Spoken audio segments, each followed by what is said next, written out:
আলাইকুম। আমরা খুবই দুশ্চিন্তাগ্রস্ত ছিলাম অ্যাকচুয়ালি যখন প্রফেসর ইউনূস বললেন যে তিনি রেজিগনেশন দিবেন। আমি ঘোষণা দিয়েছিলাম যে উনি যদি রেজিগনেশন দেন তাহলে বাংলাদেশে অ্যাকচুয়ালি কোনো আশা ভরসা নাই। আমাদের দাদাবুরা মোটামুটি কন্ট্রোল ঠিকমতো নিয়ে নিয়েছেন। সো আলহামদুলিল্লাহ এভরিথিং ওয়েন্ট ফাইন এবং জেনারেল ওয়াকার ব্যাকফুটিং এর দ্যাটস ফর শিওর। উনি যে ভেবেছিলেন, আমি আগেও বলেছিলাম যে ওনার অ্যাকচুয়ালি কোনো ক্ষমতা অ্যাকচুয়ালি নেই, আর্মি তার সাথে নেই। সো উনি ভালোভাবেই জানে, অতীতে যদি আপনাদের ইতিহাসে দেখেন যে যারা অ্যাকচুয়ালি কু করে ক্ষমতা দখল করছে তারা বিবৃতি দেন নাই আগে যে সরকারের সাথে আমার মিলতেছে না, করতেছে না। তারা সরাসরি ক্ষমতা দখল করেছেন, করে তারপরে বিবৃতি দিয়েছেন। বাট এখানে উনি যেহেতু ক্ষমতা দখল করতে পারবেন না সেনাবাহিনী, উনি তখন বিবৃতি দিয়ে মানে সিচুয়েশন আনস্টেবল করার চেষ্টা করেছেন। আজকে কিছুক্ষণ আগে দেখলাম যে brigadier Nazim, director military operations, এর আগে কর্নেল শফিক একটা বিবৃতি দিয়েছেন, সেনাবাহিনীর যে অ্যাচিভমেন্ট আছে এগুলো বলার চেষ্টা করেছেন এবং তার সাথে ফুললি অ্যাগ্রিড। স্পেশালি ওখানে দেখলাম যে কুকিচিন নিয়ে কয়েকজন কথা বলেছে, ওটাও অ্যান্সার দিয়েছেন। শফিক জিনিসটা ক্লিয়ার না করলেও, কর্নেল শফিক না করলেও নাজিমুদ্দৌলা ক্লিয়ারলি বলেছেন যে তাদের বোমের সংখ্যা 12,000 হলেও অ্যাকচুয়ালি উনি ক্লিয়ারলি বলতে চান না অ্যাকচুয়ালি একটা মিলিটারি অপারেশনস বা একটা অর্গানাইজেশনের পক্ষে এই ধরনের কথা বলা যায় না, আমরা যেটা ইউটিউবরা বলতে পারি। অ্যাকচুয়ালি কুকিচিনের পিছনে ভারতীয় দাদাদের হাত আছে, তারা সিচুয়েশন স্টেবল করতে চায় দেখেই যে 3,000, তাদের সংখ্যা 12,000 হতে পারে, 3,000 হচ্ছে। একটা জিনিস বুঝতে হবে, যেটা হচ্ছে একটা মিলিটারি বা কোনো অর্গানাইজেশন থাকলে সবসময় লজিস্টিকে সবসময় স্টোরেজ থাকে, একটা ব্যাকআপ থাকে। মনে করেন আজ 100 লোক গেছে যুদ্ধের সময়, ইউনিফর্মের মধ্যে কাদা মাটি নষ্ট হবে, সো একটা রিপ্লেসমেন্ট থাকতে হবে। সো এটা হচ্ছে তাদের একটা ফিউচার প্ল্যানের অংশ হিসেবে হয়তো 3,000 তারা অর্ডার করেছে, এটা নিয়ে করার কিছু নেই সবচেয়ে। বাট আমার কাছে সবচেয়ে ইম্পর্টেন্ট যেটা লেগেছে সেটা হচ্ছে তার কথাটা আমি অ্যাকচুয়ালি দেখে পড়ি, যেভাবে কথা আসছে যে সরকারের সঙ্গে সেনাবাহিনীর বিশাল মতো পার্থক্য রয়েছে, বিভেদ রয়েছে, মিডিয়ায় বিষয়টি যেভাবে এসেছে এরকম আসলে কিছুই হয়নি। আমরা একে অপরের সঙ্গে সমঝোতার মাধ্যমে সুন্দরভাবে কাজ করছি, এটা ভুলভাবে ব্যাখ্যা করার কোনো সুযোগ নেই। আমরা যে বিষয়টি এমনভাবে না দেখি যে সরকার সেনাবাহিনী ভিন্ন ভিন্ন চিন্তা করছে এবং একে অপরের বিপরীতে দাঁড়িয়ে আছে, এটা কখনোই নয়। সরকার ও সেনাবাহিনী একসঙ্গে কাজ করছে, ভবিষ্যতে আমরা একসাথে কাজ করবো সুদৃঢ়ভাবে বিশ্বাস করি। কে বলেছেন? ব্রিগেডিয়ার জেনারেল নাজিমুদ্দৌলা, পরিচালক military operations.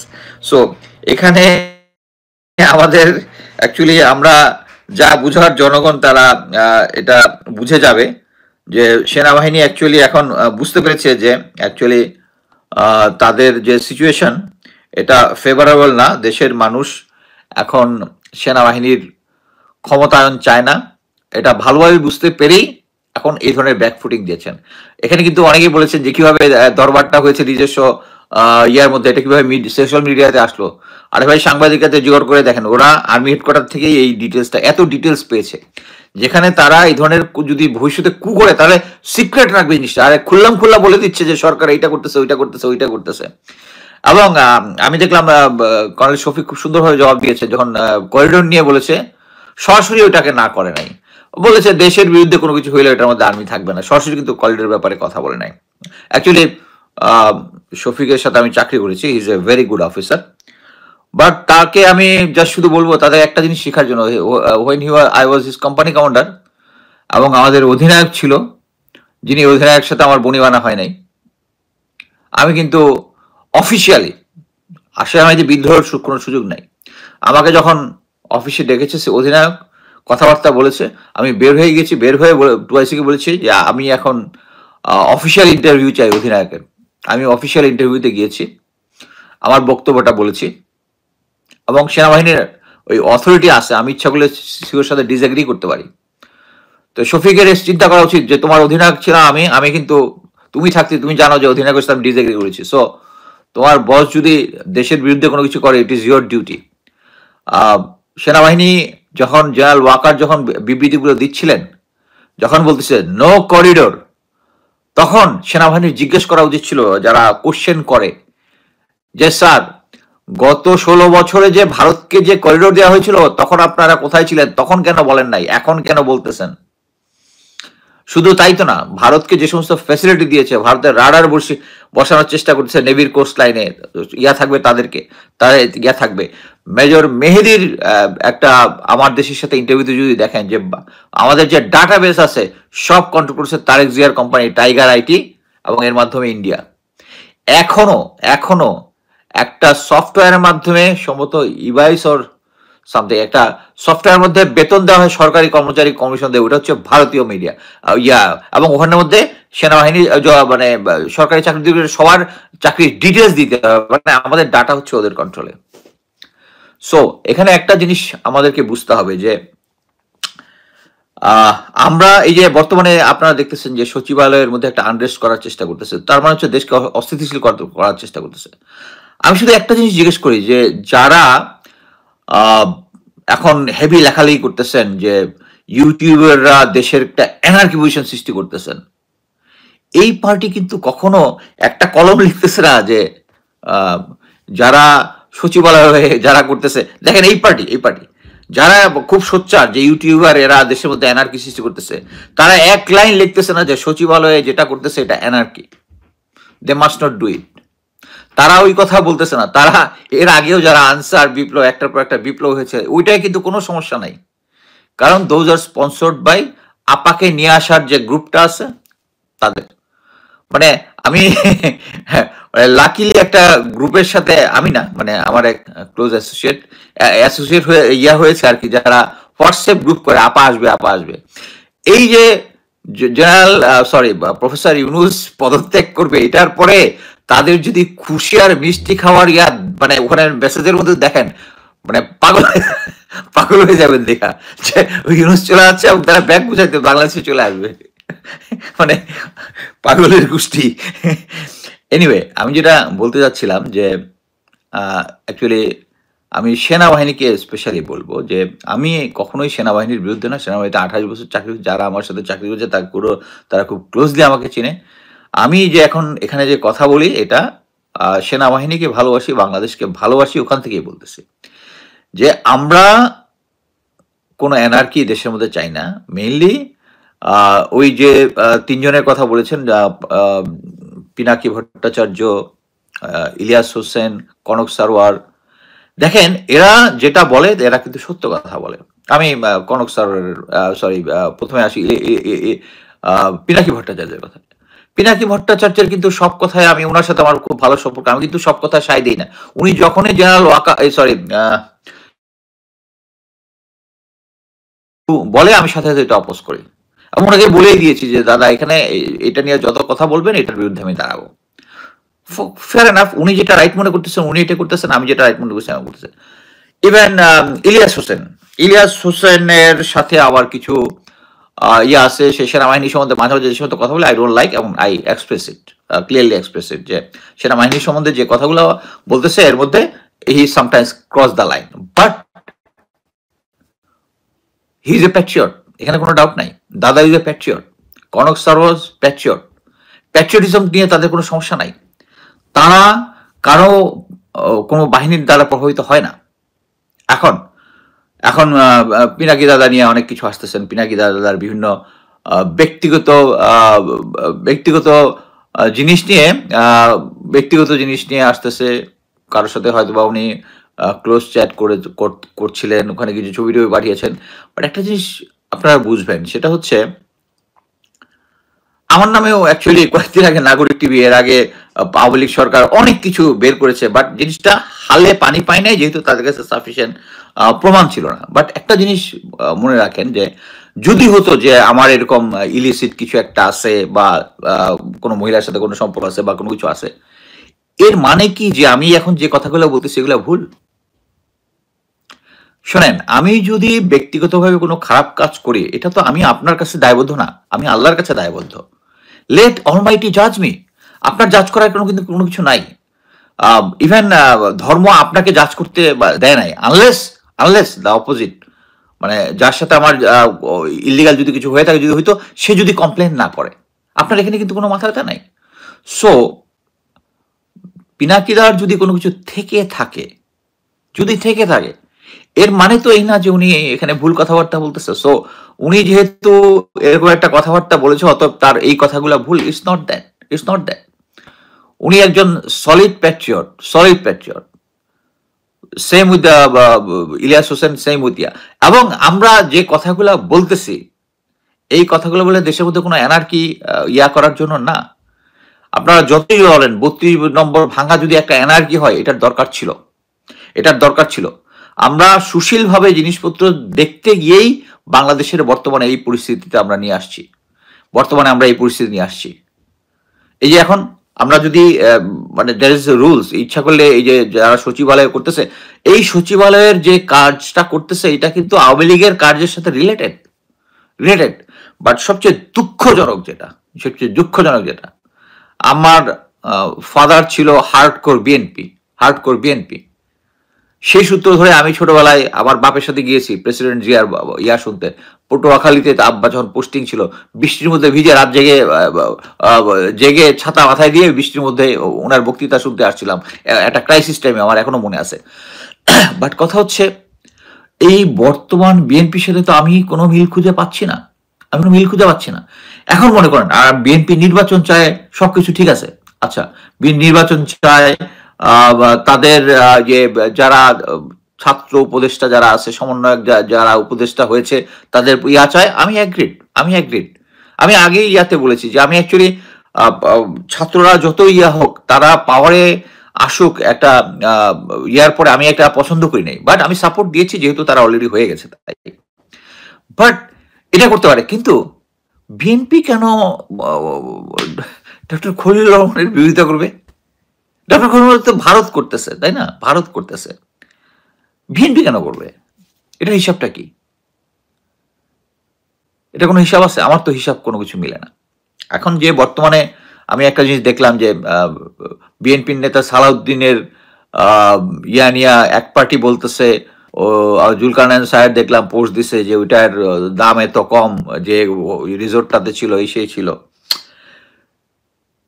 That's all bullshit. আমি আমার যদিও আমার অরিজিনাল অ্যাকাউন্ট টাকা নাই, ওটার মধ্যে আমি জান আজিজের যে একটা যে কোনো একটা পর্বে লিখেছিলাম যে ব্রিগেডিয়ার সেলিম আজাদ ছিল যে তখন তৎকালীন সম্ভবত 2015 সাল তো মনে হয়, তখন ছিল হচ্ছে ইন্টেলিজেন্স বিজিবির ইন্টেলিজেন্স হেড।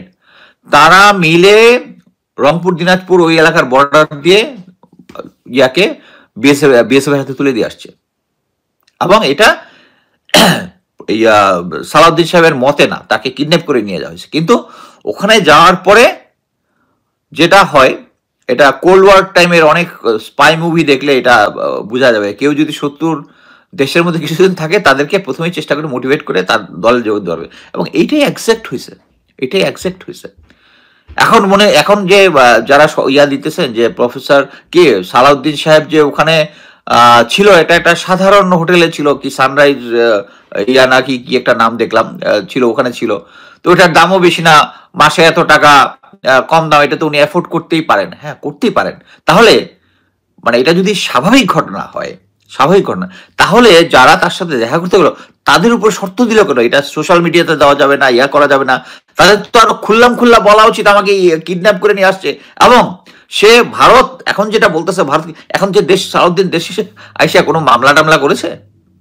কেন করে নাই? এটা তো ক্লিয়ার। এবং বিএনপির লোকজন যেটা এখন অ্যাকচুয়ালি করতেছে, আমি স্ট্রংলি এখনো বিশ্বাস করি যে এখন বা 1-2 বছরের মধ্যে যেহেতু আওয়ামী লীগের ভ্যাকুয়ামটা আছে, অতএব নির্বাচন হলে তারাই আসবে। বাট নির্বাচন হলে তারা আসা মানেই তারা আইদার তাদেরকে ক্ষমতা টিকিয়ে রাখতে হলে আবার একটা ফ্যাসিস্ট হইতে হবে, আদারওয়াইজ তারা টিকতে পারবে না। কারণ সেনাপ্রধান যতই বলুক যে সোশ্যাল মিডিয়াকে উনি কেয়ার করেন না, প্রথমটাতে বলেছিলেন, সেকেন্ড গত ইয়াতে কিন্তু কেয়ার করে, যেটা ভালোভাবে বোঝা গেছে। অতএব এই যুগে আমরা এখন সেই ইন্টারনেটের যুগে আমাদের শেখ হাসিনা, জয় বাবাজি আমাদেরকে একটা কি ইন্টারনেটের যুগে নিয়ে আসছেন। এই ফ্যাসিলিটি থেকে এখন আপনি যা ইচ্ছা তাই করে যাবেন গ্রাউন্ডে, এটা হবে না, এটা হবে না। আমি চাই বিএনপি মানে আমাদের অ্যাকচুয়ালি এখন রাজনৈতিক যে দলগুলো আছে এই দলগুলোর মধ্যে সাপোর্ট করার মতো আমার কাছে বিএনপি আছে, কিন্তু এই বিএনপি যদি ভারতের কোলে বসে থাকে আমি তাকে সমর্থন দিব না। হয়তোবা তারা ক্ষমতা হয়তোবা তারা ইয়াও করবে, কিন্তু আমাদের পয়েন্টগুলা আমরা বলে যাব যে ভারতের সাথে অ্যালাইন করে যারাই ক্ষমতায় আসবে আমরা তাদের সাপোর্ট দিব না, জনগণ তাদেরকে সাপোর্ট দিবে না। এখন আপনি বলতে পারেন জনগণ তো আপনার জনগণ না, বিএনপির জনগণ না, আওয়ামী লীগের জনগণ। বাট জনগণ যেটা ইয়াতে আছে, অনলাইনে যারা আছে জরিপে অংশগ্রহণ করে, তারা একটা ভালো স্ট্রং জনগণ, এইটুকু বলতে পারি। এখন আমি কয়েকটা মানে ইয়া নিয়ে আমি কথা বলি। হাসনাত আবদুল্লাহ দেখলাম যে আচ্ছা, 2টি গোয়েন্দা সংস্থার নেতিবাচক প্রতিবেদন দেওয়ার পরে সাধারণ পাসপোর্ট পেয়েছেন ভিআইপিরা প্রত্যেকে, সে মানে এটা নিয়ে একটা দেশ উপাধ্য একটা ইয়া করেছে, যেহেতু এখন খুব গরম আমরা। বাট একটা জিনিস, ছোট্ট একটা জিনিস দেখেন। আচ্ছা, এর আগেই বলে দিই যে না, এই যে ডাইরেক্টর মিলিটারি অফিসার নাজিমুদ্দৌলা, সে কিন্তু গত 16 বছরে কিন্তু ডিজিএফআইতে চাকরি করেছে, ডিজিএফআইতে। সো এখন ডাইরেক্টর মিলিটারি অপারেশনস, তার কথাবার্তা সরকারের অ্যালাইনমেন্টে আসছে এবং সে অ্যাকচুয়ালি চেষ্টা করেছে যে জনগণের সাথে আর্মির দূরত্বটা কমাইতে। একটা জিনিস বুঝবেন, জনগণের সাথে আর্মির কোনো দূরত্ব নাই, আছে হচ্ছে জেনারেল ওয়াকারের সাথে জনগণের দূরত্ব আছে, কারণ উনি বরাবর ভারতকে সাপোর্ট দিয়ে যাচ্ছেন। এবং এই কারণেই এখন এই যে যখন প্রেসিডেন্ট হামিদ চলে যাওয়ার পরে এখন ইয়া হয়েছে যে ভিআইপি যারা আছে তাদেরকে সাধারণ পাসপোর্ট দেওয়ার চেষ্টা করতেছেন। একটা জিনিস বুঝতে হবে, তাদেরকে সাধারণ পাসপোর্ট দিতে হলেও তাদের কাছে যাইতে হবে, তাদের ফিঙ্গারপ্রিন্ট নিতে হবে, আদার থিং করতে হবে। এটা কি করতেছেন আমি লাস্ট কয়েকদিন ধরে নিলাম, সেটা হচ্ছে জেনারেল আনোয়ার 22 লং কোর্সের, তিনি পাসপোর্ট অফিসে শেখ হাসিনা আমল থেকে ছিলেন, এখনো আছেন। তার বিরুদ্ধে আমি অভিযোগ বলবো, যেহেতু যে সমস্ত এভিডেন্স আছে সবগুলো হচ্ছে সার্কামস্টেন্সিয়াল। উনি নিজেই একজন ব্রিগেডিয়ারকে পাঠিয়েছিলেন, ওই যে ডেপুটি স্পিকার কি শারমিন নাম, ওনার কাছে পাঠিয়েছিলেন ইয়া নেওয়ার জন্য। উনি এখনো ক্যান্টনমেন্টে আছে এবং ক্যান্টনমেন্টে ওই 626 জনের লিস্টের মধ্যে তার নাম আছে, এবং আরো অনেকে, এবং প্রত্যেককেই যে পাসপোর্ট দিয়েছেন এটা উনি দিয়েছেন। এবং এর সাথে আইডি কার্ডের যে যারা ওই যে ভোটার আইডি কার্ড আমরা যেটা বলি বা জাতীয় পরিচয়পত্র, এদের সাথে একটা সমন্বয় আছে। আপনারা মনোযোগ দিয়ে একবার, আমি লিঙ্কের মধ্যে দিয়ে দিব, মেজর মেহেদি তার যে সাক্ষাৎকারটা ছিল ভয়াবহ। মানে আমি ডেলএজ খানের একটা ইয়া দেখলাম, দেলোয়ার হোসেন মেজর দেলোয়ার, যে এটা হচ্ছে nuclear bomb, it's a nuclear bomb. সে আমরা তার ইয়াটা, হ্যাঁ Shirin Sharmin, sorry, thank you মনে করায় দেওয়ার জন্য। আমার স্পিচের একটা ইম্পর্টেন্ট জিনিস হচ্ছে আমি কোনো মানে লিখিত স্ক্রিপ্ট দেখে পড়ি না, অর্থাৎ মাঝে মাঝে ভুলে যাই। বাট আমি মনে করি যে আমার অ্যাকচুয়ালি এত অ্যানালাইসিস করার টাইম নেই, আমি কাজের ফাঁকে এসে আমি আমার যেটুকু বলার বলে নিই, এটাই অ্যাকচুয়ালি সত্য বলা যায়। আচ্ছা, জিনিসটা হচ্ছে আবার তো ইয়া করলাম। আচ্ছা, মেজর জেনারেল আনোয়ার এবং ওই মেজর মেহেদির যে ইয়াটা, তারা যে সমস্ত ভোটার আইডির যে ইয়াটা করেছে, তারা এমনভাবে করেছে, মানে তার যে আইটি এক্সপার্ট, তারটা পড়লে আপনি বুঝতে পারবেন যে বলেছে যে এমনও সুযোগ হয়েছে তার দেখার, এবং সে বিশ্বাস করে যে ভারতীয় নাগরিকদেরকে জাতীয় পরিচয়পত্র দিয়ে তাদেরকে বিজিবিতে পুলিশে ভর্তি করিয়েছে করে। এরাই কিন্তু মেইনলি মানে 5ই আগস্টের আগ পর্যন্ত যারা হোস্টাইল হয়ে ছাত্র জনতার দিকে গুলি করেছে, এরা ছিল ভারতীয় নাগরিক। আমি সেকেন্ডটা আমার নিজের অ্যাসেসমেন্ট, বাট সে বলেছে তাদেরকে ঢুকিয়েছে, এটা দেখবেন। এবং এটার সাথে এই মেজর জেনারেল আনোয়ার জড়িত, এবং এখনো উনি ওখানে আছেন পাসপোর্ট অধিদপ্তরে। এবং সে হচ্ছে জেনারেল তারিক সিদ্দিকির ক্যাডেট, 22 লং কোর্সকে প্লাটুন কমান্ডার ছিল হচ্ছে জেনারেল তারিক সিদ্দিকি, এবং তাদের দিয়ে এই অপকর্মগুলো এখনো করাচ্ছে। সো আমার মনে হয় এই আরেকটা জিনিস হচ্ছে ওই সেম জিনিস সবার লাস্টে হচ্ছে একটাই, আপনি জেনারেল ওয়াকারকে যদি সহায়তা না পারেন, এখন আমরা যতই উপরে যাই, প্রফেসর ইউনুস থাকতেছে, এটা সাময়িক বিজয়।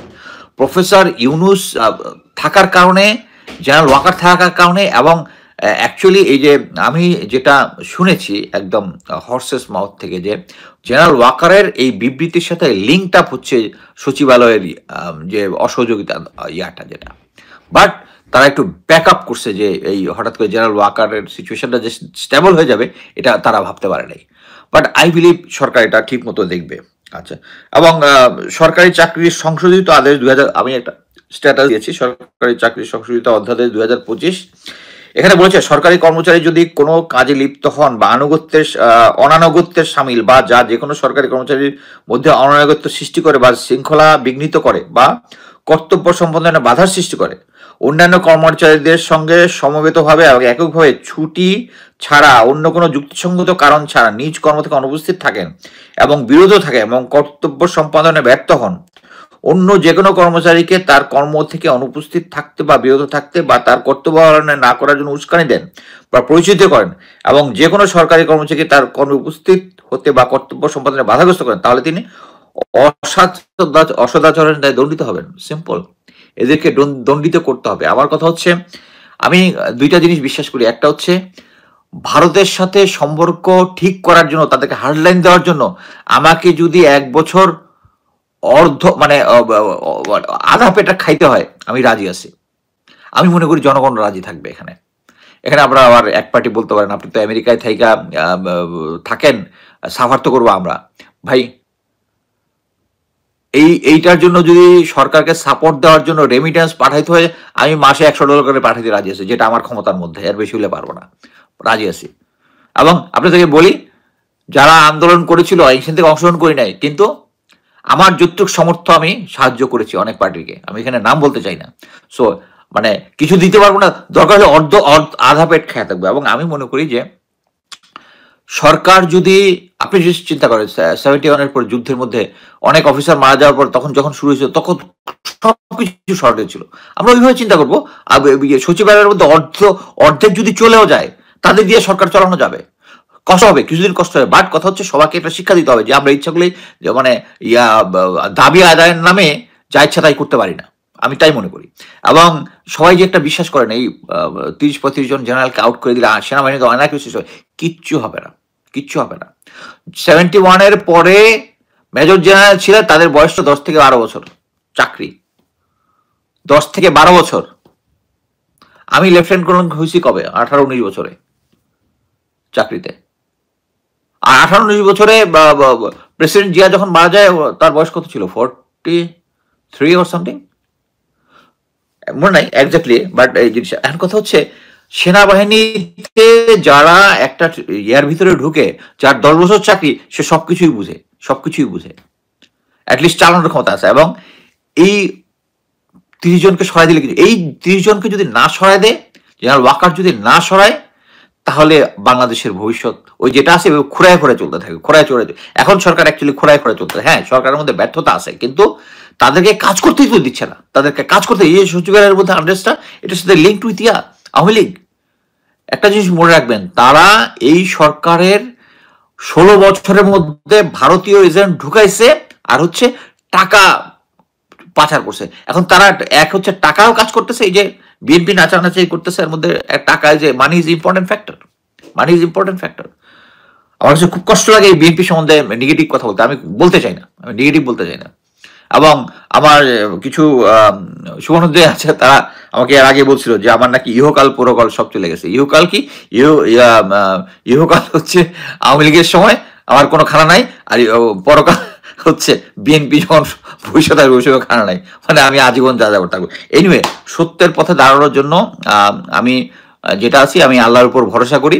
আমি শুধু একটা জিনিস আমার বলি, আমি ওই দিন অ্যাকচুয়ালি খালেদ মহিউদ্দিনের শোতে 2 জন মিলিটারি অফিসার, জেনারেল শহীদ ছিলেন একজন, আর একজন হচ্ছে আবুর উস্তার। আমি খুব দুঃখ পাইছি। উনি একটা আজকে স্ট্যাটাস দিয়েছেন র নিয়ে।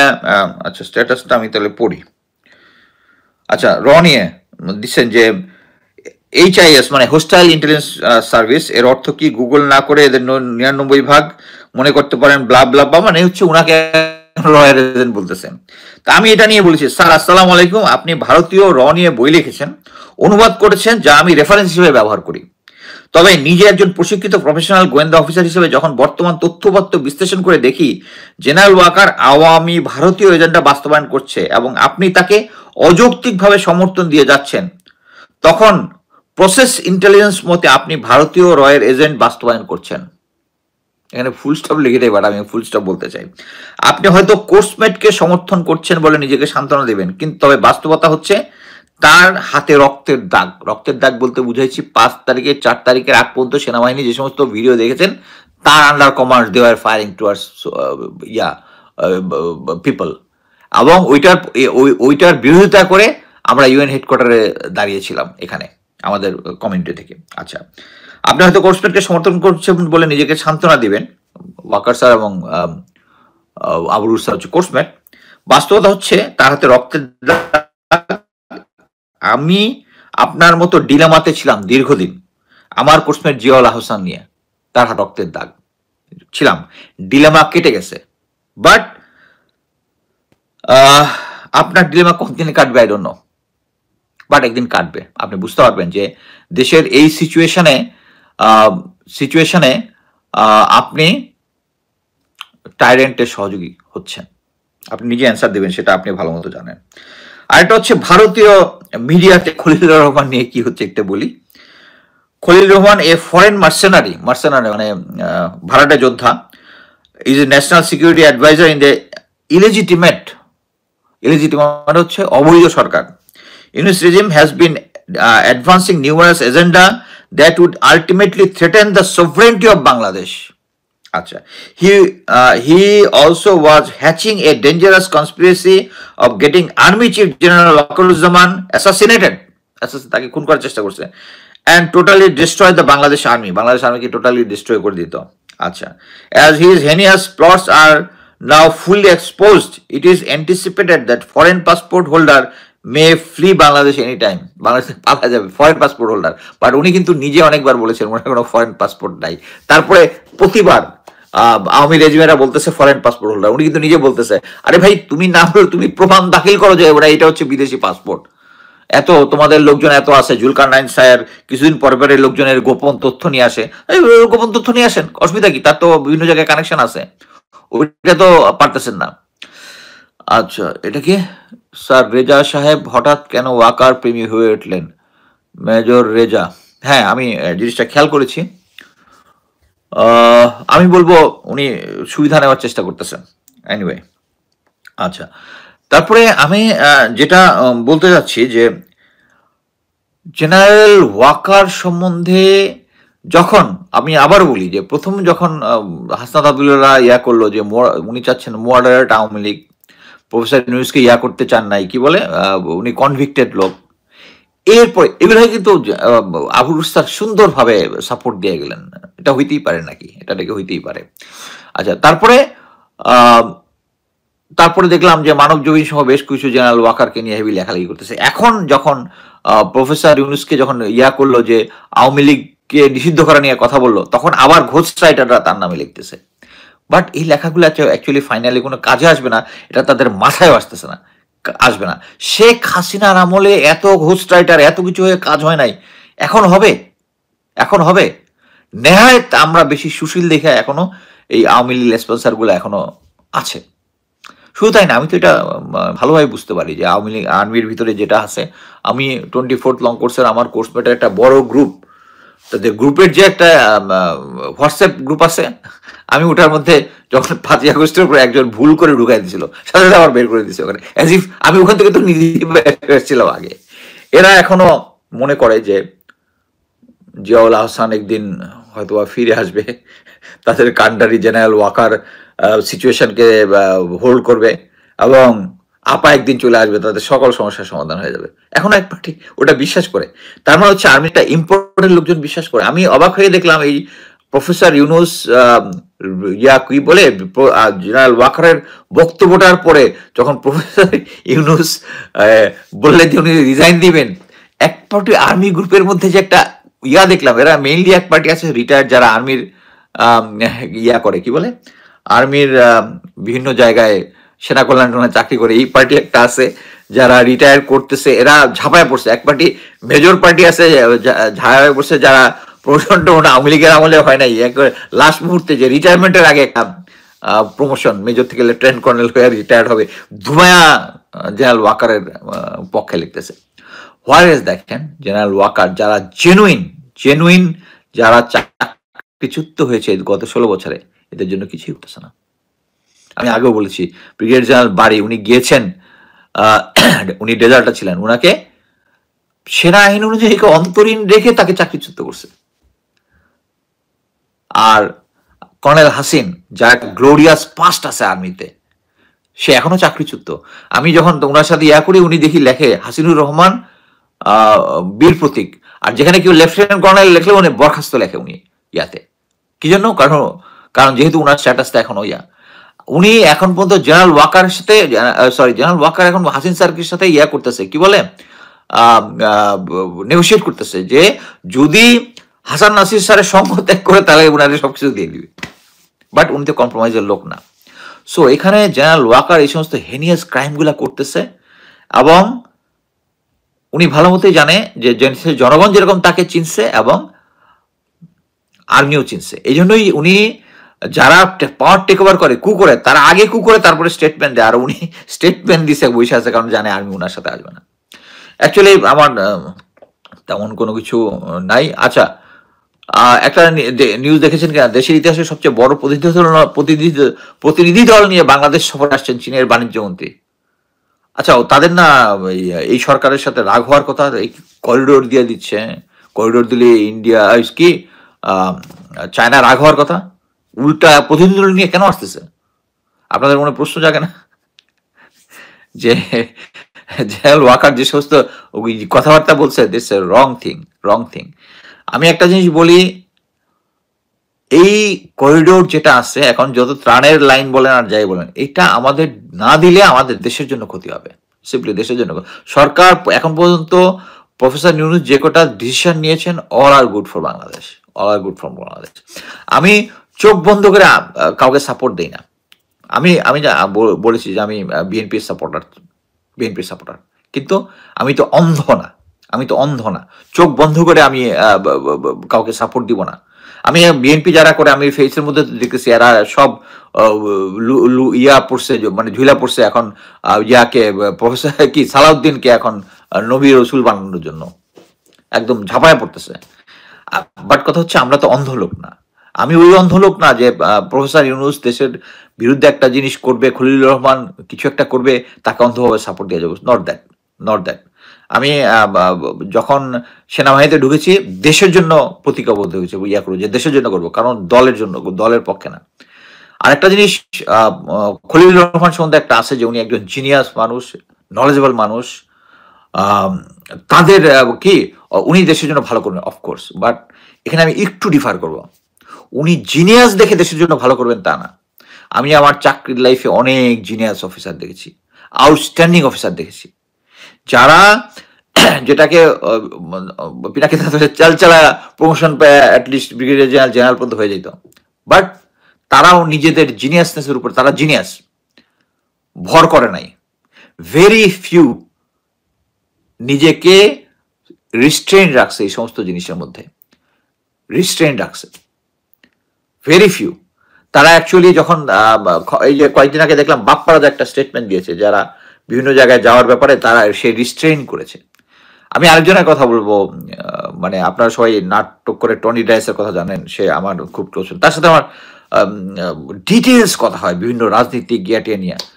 অ্যামেজিংলি সে এখানে থেকে এই সাংস্কৃতিক তার করে অনেক উপরে যেতে পারতো। আই সেলুট হিম। মানে তার সঙ্গে আমার শ্রদ্ধাবোধ বেড়ে গেছে ওই দিনের পরে, যে সে চেষ্টা করলেই ক্ষমতার পাওয়ারে যেতে পারতো, বাট সে ওটা যায় নাই, সে রাইট পথে ছিল। সো কেউ জিনিয়াস হইলেই দেশের জন্য ঝাঁপায় পড়বে তা না। আমি অনেক জিনিয়াস দেখেছি যারা তাদের জিনিয়াসনেস দিয়ে নিজের আখেরটা গুছায়, বাট খলিল রহমান সেরকম না। আমি যারা ফরেন সার্ভিসে আছে তাদের সাথে বেশ কয়েকজন আমার কলিগ আছে, কয়েকজনের সাথে আমার ফ্রেন্ড আছে, জুনিয়র আছে, তাদের সাথে কথা বলেছি, সবাই তার সম্বন্ধে তাকে হি ইজ এ লিডার, মানে একজন বলেছে হি ইজ এ লিডার। বাট না, আদার হ্যান্ড আমাদের তহিদ ভাই এখানে এসেছিলেন, ওনার সম্বন্ধে ভালো রিভিউ আমি পাই নাই। এনিওয়ে আমার কথাবার্তা শেষ। যদি কোনো কোশ্চেন থাকে আমি একটু দেখি। রেজাকে নিয়ে দেখতেছি সব হ্যাঁ, আমি রেজার সমর্থন করি না। আপনি যান তো এখন কর্নেল হতে পারেন নাই, আবার আর্মি জেনারেলদের বিরুদ্ধে কথা বলছেন, লজ্জা থাকা দরকার। না ভাই, আমার লজ্জা নাই। সচিবালয়ে যারা আন্দোলন সাথে আছে তাদের অ্যারেস্ট করতে হবে। আমি এটার সাথে ফুললি একমত।